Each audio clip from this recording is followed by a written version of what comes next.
I'm usually hired in to help take a city to the next level. It's like we've been flat or we're growing, but we really want to, think differently about it. And it's a completely valid question, right? So there are a number of things, when of course, I will state our favorite type of economic development is when our existing companies grow and thrive and expand. Number one goal. AECOM, for example. Right. You want to see your local companies grow, thrive. But you also have to have that mix of let's bring some in, right? And I think, now we're at a point where we look at, who do we really want to think about? Who do we really want to go after here?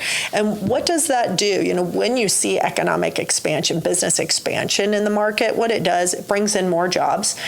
Sometimes those jobs are going to be, for local people. Sometimes it'll bring in new talent to the marketplace.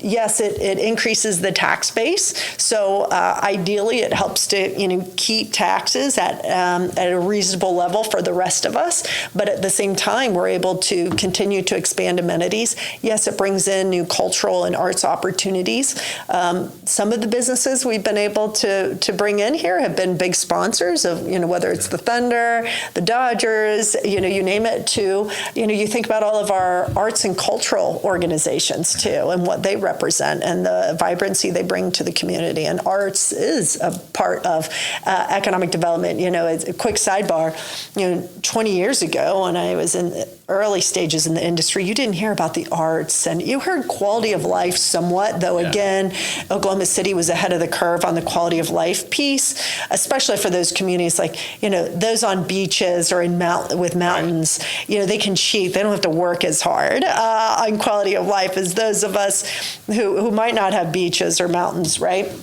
And so you think about that piece of it. The quality of life piece is such an undercurrent, and that is so important. That's why our organization's involved in community campaigns.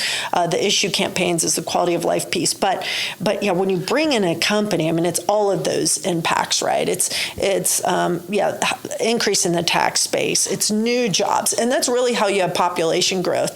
The key to population growth is job growth.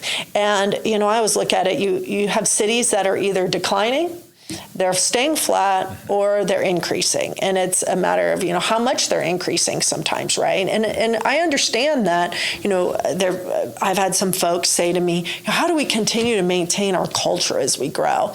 And to me, that Oklahoma standard, and I look at the great work of the National Memorial Museum, Carrie and her team, the work that they do around, the community conversations, and how do we continue to think through civic dialogue and how we engage everyone. And I've challenged some folks by saying, invited them and saying, we all play a role in building our culture here. It's welcoming new neighbors to your neighborhood by what we received, for example, dinners and cookies, and people literally, when we're unboxing, coming into our house with the movers going, hey, we have some cookies for you. That's phenomenal. You don't see that everywhere. And multiple neighbors, right?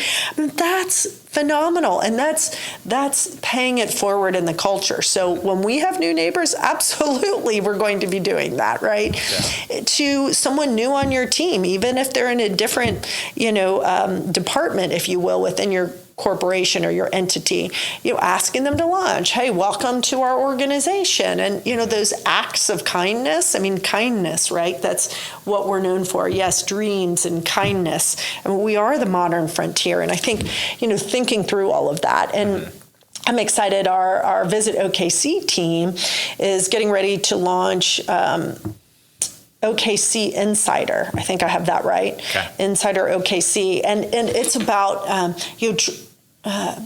training. It's an online module where people can learn more about, that Oklahoma standard and how we embody that for visitors in particular. But it also helps, everyone who moves here, they're a visitor first, usually. Mm-hmm. Most don't, move here sight unseen. And so, that first impression is what helps close the deal for someone thinking about it. It's what closed the deal for my family, right? When I was convinced, but I, kind of finger crossed and prayed that my husband and my boys would be convinced. And it was the woman, I still tell this story, I'd love to figure out who she is. We stepped off the plane. My 13-year-old read a book the whole time. We get off the plane and she said, son, I want you to take this $20 because you read a book the whole time on that flight and you never had your technology out. And I was so impressed by you. And he, of course, we said, no, thank you. We don't need to take your money. But that gesture, that set him, right? That set a total standard for his experience here. And I can't thank her enough for that. And I don't know who she is. But it's those little acts of kindness that make us unique. And I think in particular, what's going on in our world right now and in our country, places that are kind to one another, I think it's a real opportunity area for us. So a long answer to your question, but ultimately, again, when you bring in more businesses, when you're expanding, that's when you have vibrancy in a community, period. Yeah.